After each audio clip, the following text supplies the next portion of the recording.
হরে কৃষ্ণ। পূর্বের একটি আলোচনায় বলা হয়েছিল কেবল মাংসাহার বর্জন করেই যারা যারা স্বর্গেতে গমন করেছিলেন তাদের একটি নামের তালিকা প্রদান করা হয়েছিল।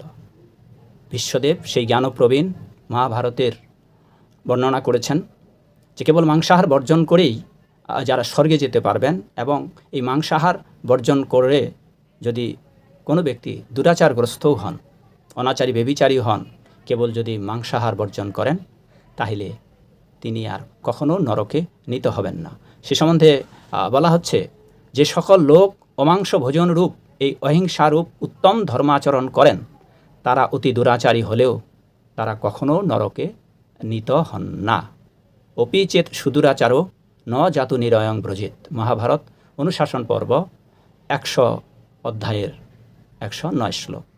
সুধীবৃন্দ, অন্তত মাংসাহার পরিত্যাগ করুন, নরক থেকে বিমুক্তি লাভ করুন। সবাই ভালো থাকবেন। জয় শিল প্রভুপাদ। জয় হোক আপনাদের সকলে। হরে কৃষ্ণ।